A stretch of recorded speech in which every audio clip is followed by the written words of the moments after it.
সুপ্রিয় দর্শক, অসংখ্য প্রীতি ও শুভেচ্ছা নিন। আমি শহীদুল ইসলাম। প্রিয় দর্শক, আজকে যে বিষয়টি নিয়ে আপনাদের সামনে কথা বলতে যাচ্ছি, এবার জাতীয় নাগরিক পার্টি এনসিপির যিনি আহ্বায়ক নাহিদ ইসলাম। প্রিয় দর্শক, আপনারা জানেন জুলাই মাসকে কেন্দ্র করে তারা বাংলাদেশের ৬৪টি জেলায় তারা লং মার্চ কিংবা তাদের কর্মসূচি ঘোষণা করেছে। তারই ধারাবাহিকতায় গাজীপুরে সমাবেশ করতে গিয়ে গাজীপুরের কালীগঞ্জে নাগরিক পার্টি এনসিপির আহ্বায়ক ও বিরোধী দলের চিফ হুইপ নাহিদ ইসলাম যে বক্তব্যটি দিয়েছেন, সে বক্তব্যটি হচ্ছে, স্বরাষ্ট্রমন্ত্রী নিজ জেলায় মাদক বন্ধ করতে পারে না, সারা দেশে কিভাবে বন্ধ করবে? প্রিয় দর্শক, মাদকের সবচেয়ে বড় রূপ হচ্ছে টেকনাফ সীমান্ত। টেকনাফ সীমান্ত দিয়ে ইয়াবা, ফেন্সিডিল, গাঁজা সহ, তারপর এমনি বিভিন্ন ধরনের আফিম থেকে শুরু করে সব কিছুর চোরাচালান আসে। বেশিরভাগ চোরাচালান আসে এই টেকনাফ সীমান্ত দিয়ে। দুর্ভাগ্যজনক হোক বা সত্যিকার অর্থে হোক, স্বরাষ্ট্রমন্ত্রী সালাউদ্দিন আহমেদের বাসা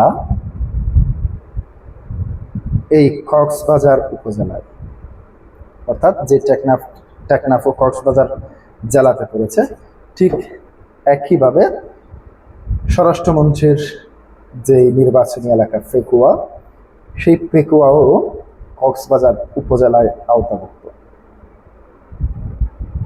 প্রিয় দর্শক, আমরা গত কয়েকদিন আগে বিএনপির দলীয় সংসদ সদস্য গয়েশ্বর চন্দ্র রায়কে বলতে শুনেছিলাম যে দেশের মাদকের বড় চালান আসে স্বরাষ্ট্রমন্ত্রীর আশেপাশ দিয়ে। এ ধরনের বক্তব্য শুনেছি। এর আগে আওয়ামী লীগ সরকারের সময় যে বক্তব্যটি শুনতাম সেটি হচ্ছে, বদি, সাবেক আওয়ামী লীগের এমপি বদির মাধ্যমেই নাকি সারা বাংলাদেশে মাদকের বড় চালান সাপ্লাই হতো। এখন কার মাধ্যমে সাপ্লাই হয়, সে ধরনের প্রশ্ন তুলেছেন সংসদের গয়েশ্বর চন্দ্র রায়। প্রিয় দর্শক, এবার সেই একই অভিযোগ করলেন এনসিপির আহ্বায়ক নাহিদ ইসলাম। প্রিয় দর্শক, তিনি তার অভিযোগে কি বলেছেন সেটা আপনাদের সামনে একটু তুলে দিচ্ছি। নিজ জেলায় মাদক বন্ধ করতে না পারে না, সারা দেশে কিভাবে করবে, এমন প্রশ্ন তুলেছেন স্বরাষ্ট্রমন্ত্রী সালাউদ্দিন আহমেদ।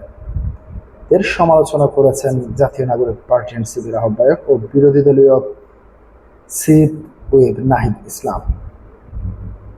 শনিবার 6 জুলাই বিকেলে গাজীপুরের কালীগঞ্জ জুলাই অভ্যুত্থানের দ্বিতীয় বর্ষপূর্তি উপলক্ষে আয়োজিত সমাবেশে তিনি এই মন্তব্য করেন। এনসিপির মাসব্যাপী কর্মসূচির অংশ হিসেবে জুলাই পদযাত্রা শেষে এই সমাবেশ অনুষ্ঠিত হয়। নাহিদ ইসলাম বলেন, কয়েকদিন আগে জাতীয় সংসদে স্বরাষ্ট্রমন্ত্রীর দলেরই একজন সংসদ সদস্য কক্সবাজারের মাদক কারবার এর সূতিকাগার হিসেবে উল্লেখ করেছেন। এমন পরিস্থিতিতে স্বরাষ্ট্রমন্ত্রী যদি নিজের জেলাতে মাদক নিয়ন্ত্রণ করতে না পারেন, তাহলে সারা দেশে মাদক নিয়ন্ত্রণ ও আইন শৃঙ্খলা কিভাবে নিশ্চিত করবে, সেই প্রশ্ন উঠেছে।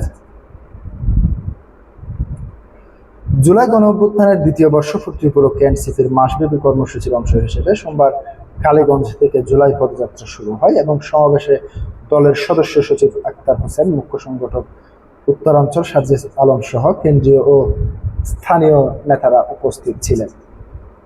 প্রিয় দর্শক, আজকে পর্যন্তই।